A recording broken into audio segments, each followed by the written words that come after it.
Bonjour Église, bonne et heureuse année 2021.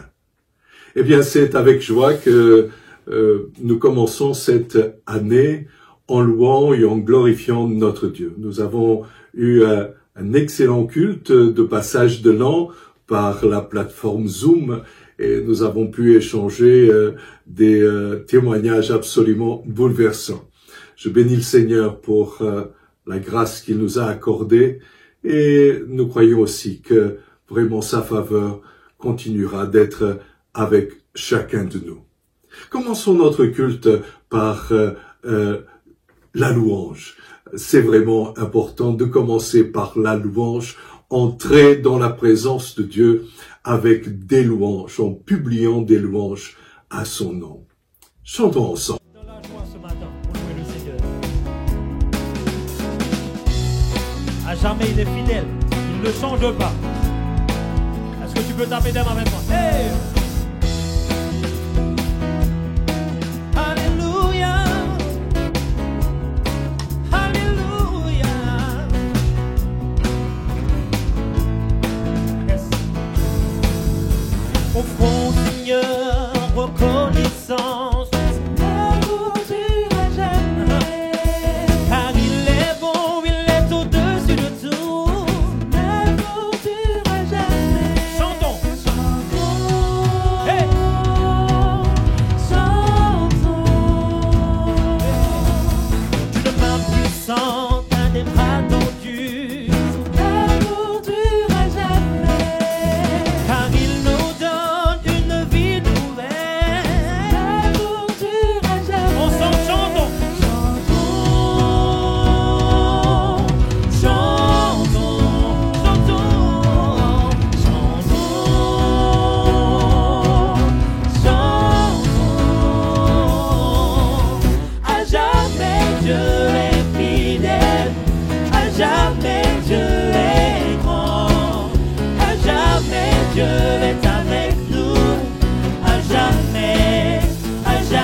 Bonjour Église, bonjour bien-aimés. J'ai juste une petite exhortation à nous apporter ce matin parce que notre Dieu est fidèle, notre Dieu est bon. Amen. Amen. Il y a un verset de la parole de Dieu qui dit, David a dit, « Ô Dieu, crée à moi un cœur pur, renouvelle à moi un esprit bien disposé. » Et notre désir, c'est que notre cœur soit toujours disposé à entendre la voix de Dieu à tout moment. Et notre âme a besoin de se nourrir de sa parole, d'être abreuvé. Et ce matin, je veux juste nous encourager, en dépit des circonstances, de nourrir notre âme et de choisir avec quoi nous voulons nourrir notre âme. Est-ce que nous voulons nourrir notre âme seulement avec la réalité de la vie ou nous voulons la nourrir avec la parole de Dieu? Parce que dans la parole de Dieu, nous avons les promesses de Dieu. Et les promesses de Dieu sont vraies parce que Dieu veille à sa parole pour l'accomplir. Amen. Et l'apôtre Paul disait à Philippiens 3, par là, il disait, verset 4, « Soyez toujours dans la joie. » Je vous le répète, soyez toujours dans la joie. Pourquoi être dans la joie? Alors que le monde tourne mal, alors que tout ce qui est autour de nous nous fait sombrer à la dépression. Tout ce que nous vivons, toute la réalité contribue à ce que nous soyons dépressifs, découragés, angoissés. Mais heureusement que notre vie ne se limite pas à ce que nous voyons, mais notre vie dépend de celui qui nous a créés et qui a créé toutes choses pour sa gloire. Alors l'apôtre Paul nous encourage, Église, hommes, femmes, enfants de Dieu, créatures de Dieu, soyons toujours dans la joie. Et Jésus disait à ses disciples, ne vous inquiétez de rien. Ne nous inquiétons de rien. Oui, les statistiques montrent le désastre. Tout ce que nous entendons, tout ce que nous voyons autour de nous ne peut que nous amener à déprimer, à être de plus en plus angoissés, être découragés. Mais Dieu a dit, celui qui m'invoque de tout son cœur, je serai avec lui. Invoquons notre Dieu, tournons-nous vers lui, il agit. Décidons de nous nourrir de la promesse de Dieu. Ne laissons pas notre esprit divaguer, mais que notre esprit soit toujours en communion avec l'Esprit de Dieu qui nous conduit dans toute la vérité et nous donne la paix, même dans les épreuves. Et c'est dans la paix et dans le calme que nous avons la réponse qui nous vient de Dieu. Amen. Bien-aimés en Christ, je vous encourage, vous qui êtes ici et vous qui êtes à la maison, de faire confiance en Dieu. De ne pas laisser nos pensées humaines nous conduire, nous dicter, mais de nous soumettre à la pensée de Dieu. Parce que la pensée de Dieu, elle est bonne pour chacun de nous. La pensée de Dieu, elle est la pensée éternelle. Que tout ce qui est juste, que tout ce qui est bon, que tout ce qui est vrai, que tout ce qui est pur, que tout ce qui est digne de louange, soit l'objet de nos pensées. Amen. Amen. Soyez bénis, mes bien-aimés. Amen.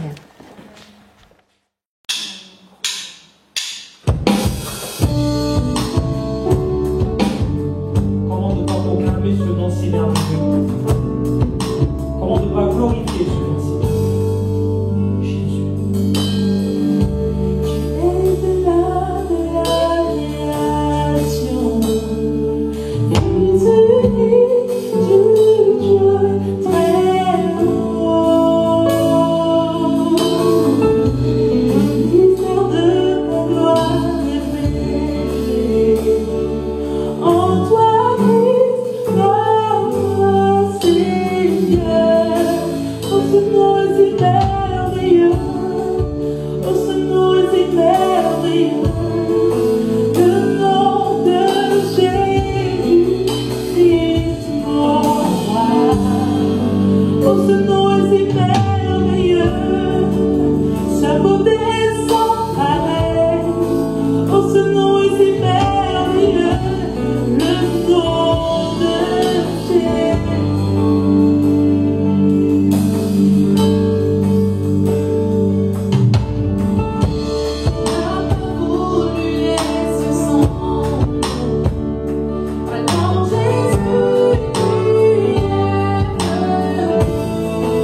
le nom de Jésus.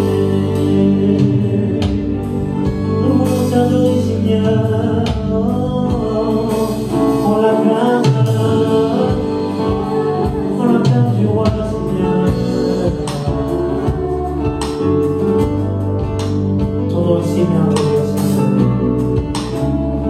Ce nom qui guérit. Sois la gloire, Seigneur. Ce nom est victorieux. Oh, ce nom est victorieux. Le nom de Jésus-Christ, mon roi. Oh, ce nom est victorieux. Sa puissance est sans pareil. Ce nom est victorieux. Le nom de Jésus.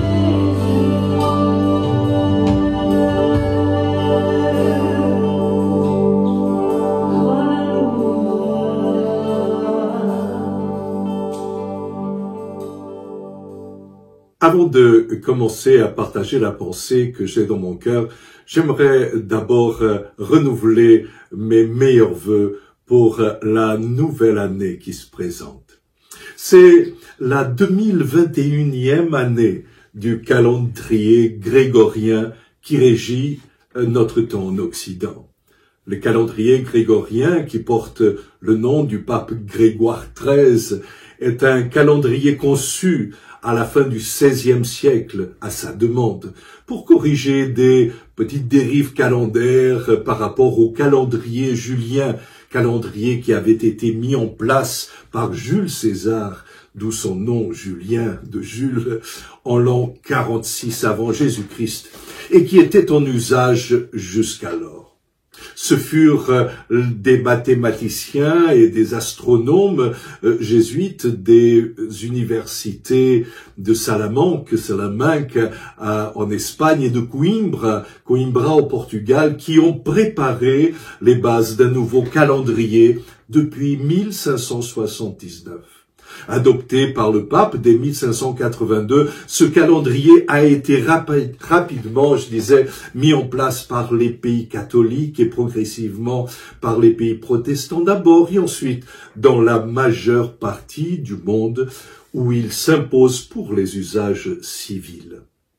Jules César avait lui-même voulu corriger les erreurs du calendrier romain antique qui le faisait démarrer en l'an 753 avant Jésus-Christ à la fondation mythique de Rome, dont cette année de ce calendrier ne comptait que 10 mois et commençait au mois de mars et non au mois de janvier et se terminait au mois de décembre comme son nom l'indique. Et on a encore les mois de septembre qui est le 7e mois, octobre qui est le 8e mois, novembre le 9e et décembre le 10e comme on vient de l'indiquer. Ensuite, le temps entre le reste de l'hiver et le début du printemps, au mois de mars, était déterminé par les élites qui étaient les maîtres des dates et du temps. Ce fut le moine Denis le Petit qui, en l'année 532 après Jésus-Christ, fixa de manière arbitraire, donc d'ailleurs se trompant de date et de quelques années, il a établi la naissance de Jésus au 25 décembre de l'année 753 du calendrier romain, qui était donc en vogue à ce moment-là. Le pape Grégoire XIII, faisant partie de ces fameuses élites politico-religieuses dont je viens de parler, en mettant en place son nouveau calendrier, eh bien, il fait démarrer la première année à la date théorique de la naissance de Jésus-Christ, séparant ainsi le temps avant Jésus-Christ et après Jésus-Christ, ce qui est encore de vigueur. Eh bien, il y a bien d'autres calendriers dans le monde qui sont tous des systèmes de repérage des dates en fonction du temps et qui démarrent tous à un moment qui sert de référence à un commencement, quel qu'il soit. En les étudiant, j'ai remarqué qu'ils ont tous été conçus et établis seulement après que ce commencement eut eu lieu. L'un des plus étonnants est le calendrier hébraïque, un calendrier lunisolaire composé d'années solaires et de mois lunaires et de semaines de 7 jours commençant le dimanche et se terminant le samedi, le jour du Shabbat. Eh bien, comme point de départ, il se réfère à la Genèse, le premier livre de la Bible dont il fait correspondre le début à l'an moins 3061 du calendrier grégorien. Ainsi, selon ce calendrier, nous serions aujourd'hui, 3 janvier 2021, nous serions le dimanche 19 Tevet de 5781, après le fameux Bereshit bara Elohim, au commencement, Dieu créa. Et cela introduit le récit biblique que nous connaissons de la création du ciel et de la terre. C'est ainsi que beaucoup d'adeptes de l'interprétation littéraliste, eh bien qu'ils soient juifs ou chrétiens, se basent pour affirmer une telle déclaration. Mais savez-vous que ce calendrier n'a été mis en place que tardivement, au IVe siècle de l'ère chrétienne, par un certain Hillel Nessia, un dirigeant du Sanhédrin de l'époque, l'assemblée législative traditionnelle juive, ainsi que le tribunal suprême, dont une des fonctions vitales est la promulgation du calendrier. Eh bien, ainsi, c'est une décision humaine qui est à la base de tous les calendriers, fixant chacun des commencements selon ce que les hommes croient savoir, selon leurs calculs, selon leurs croyances, selon leurs décisions religieuses ou politiques. Depuis toujours, les hommes pensent qu'en contrôlant le temps, ils contrôlent le monde. C'est ainsi que toutes les civilisations ont voulu établir leur propre calendrier. C'est ce que nous pourrions appeler le temps des hommes. Mais tous les croyants en Dieu savent que le temps des hommes n'est pas le temps de Dieu. Le temps des hommes se calcule et se multiplie ou se subdivise en fonction de la lune et du soleil. Mais le Créateur n'est pas confiné à notre minuscule système lunaire ou solaire. Les découvertes scientifiques étonnantes par ailleurs, liées à la physique quantique, à la mécanique quantique aujourd'hui, nous montrent déjà clairement que pour comprendre l'immensité de l'univers qui nous entoure et duquel nous faisons partie, eh bien, nous devons laisser nos calendriers et rentrer dans une nouvelle dimension d'espace et de temps. À combien plus forte raison, nous ne pouvons comprendre Dieu en le résumant à notre compréhension et à notre temps. C'est ainsi que le chemin que Jésus nous montre pour nous en approcher n'est pas le chemin de la connaissance humaine, n'est pas le chemin des rites et des sacrifices, n'est pas le chemin des experts en religion, ce n'est certainement pas le chemin des spécialistes de la doctrine, ce n'est pas le chemin des dogmes, mais c'est le chemin de l'humilité d'un homme qui sait qu'il ne sait pas, et qui par la foi remet sa vie, confie sa vie à celui qui l'a créé. C'est l'Éternel qui fixe le temps. C'est lui qui fixe les saisons. C'est lui qui décide des circonstances. C'est lui qui annonce les commencements. C'est lui le maître du temps parce qu'il domine le temps. Lorsque Dieu se révèle à Moïse dans le mont Sinaï et qu'il lui donne la mission de délivrer le peuple d'Israël de l'esclavage égyptien, en lui faisant la promesse qu'il serait avec lui, eh bien, Moïse a dû se rappeler de son cuisant échec lorsqu'il a voulu sauver lui-même ses frères et que cela s'est retourné contre lui. Oh, il entendait déjà ses frères lui dire « Mais au nom de qui te présentes-tu pour nous délivrer, petit berger ?» Et il interroge Dieu en lui disant « Comment feront-ils confiance à un Dieu inconnu dont ils ignorent l'identité ?» C'était bien sûr un Dieu dont ils avaient entendu parler leurs parents et qui, vraiment, ils avaient encore reçu certainement donc des enseignements et l'oralité était là. Mais certainement que ce Dieu n'était plus aussi présent. Alors oui, Moïse va rappeler comment feront-ils confiance à un Dieu inconnu dont ils ignorent l'identité.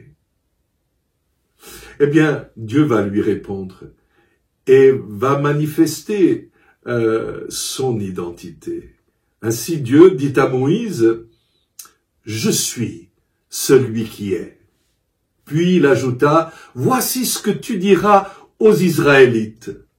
Je suis m'a envoyé vers vous.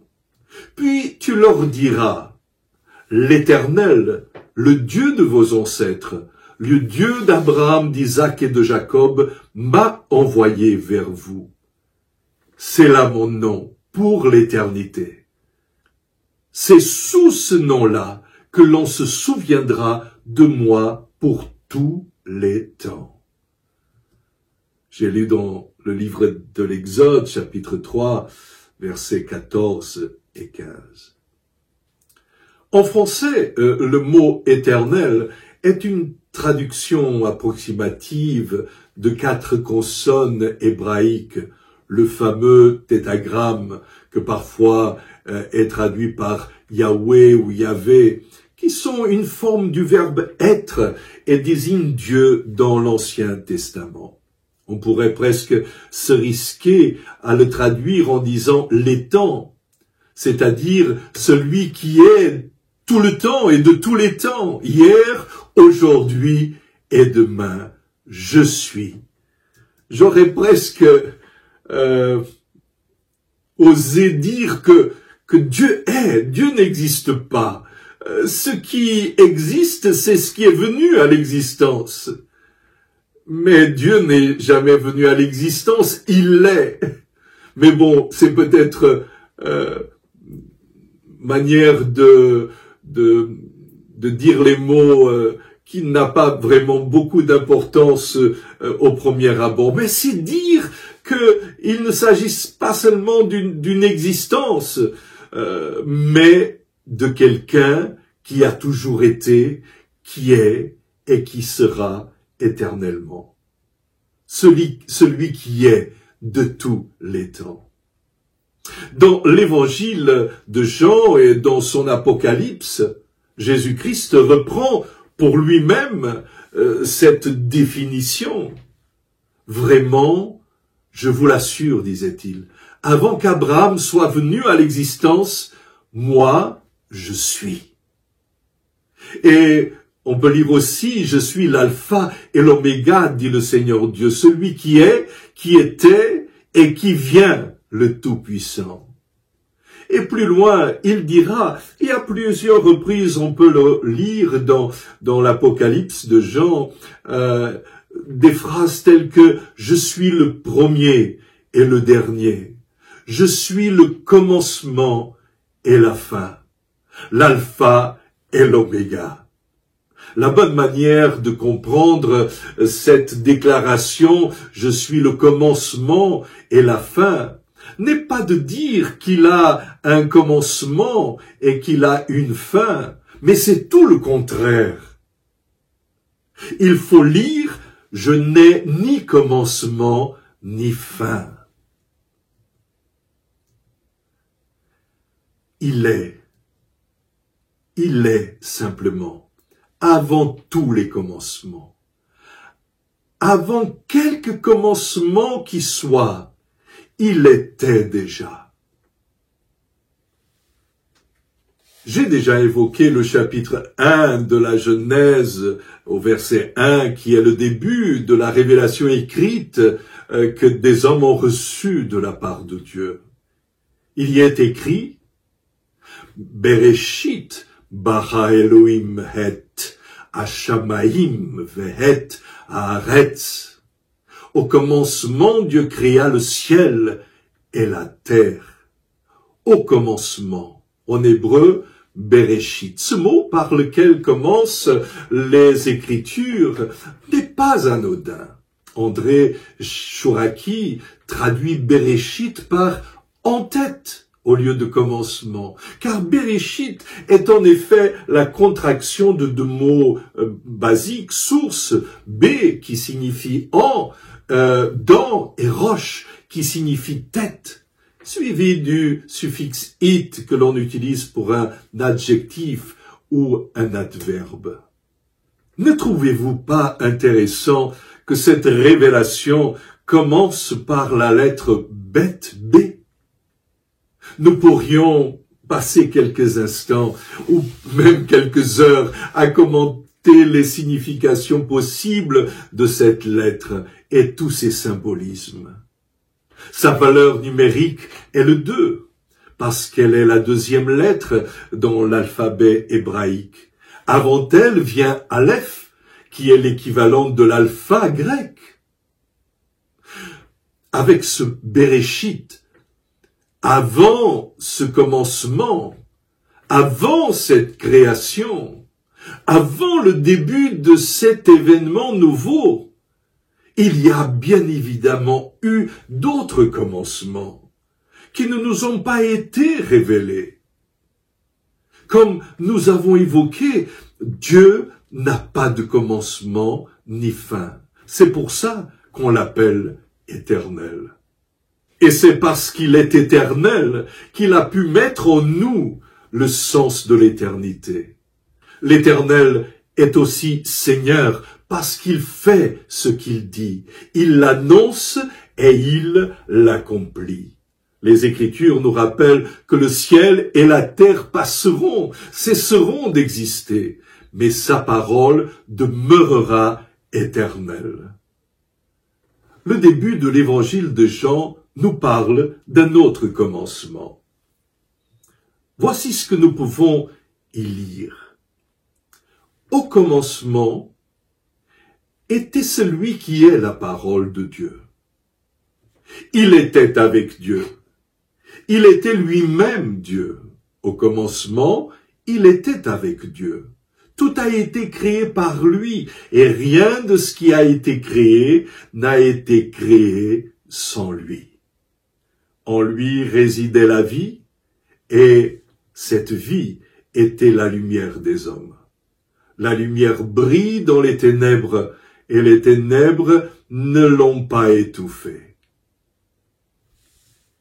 Celui qui est la parole était déjà dans le monde, puisque le monde a été créé par lui, et pourtant le monde ne l'a pas reconnu. Il est venu chez lui, et les siens ne l'ont pas accueilli. Certains pourtant l'ont accueilli. Ils ont cru en lui.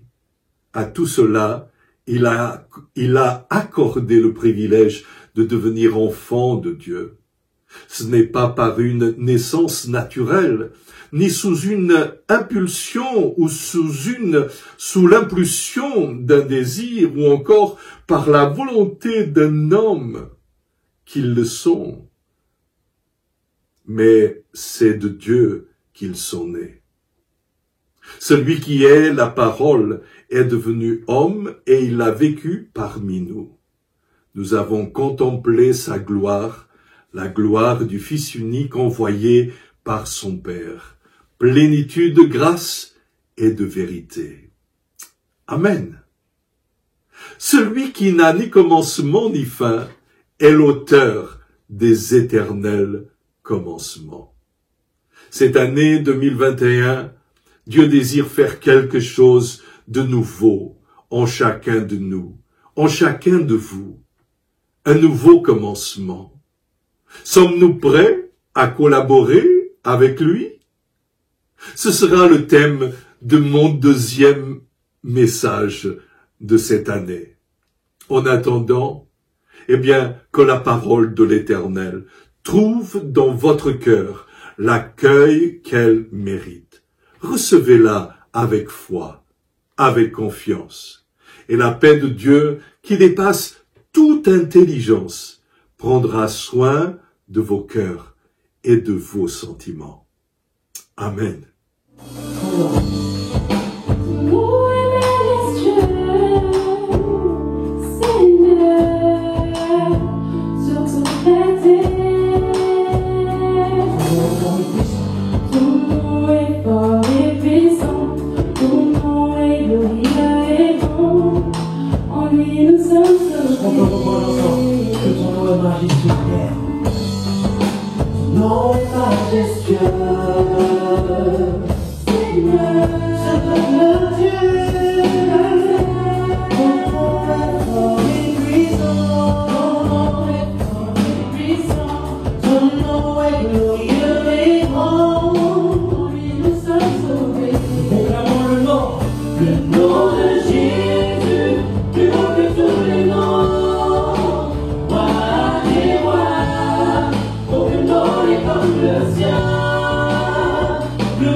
tous les noms, Alpha, Oméga, aucun nom n'est comme le sien.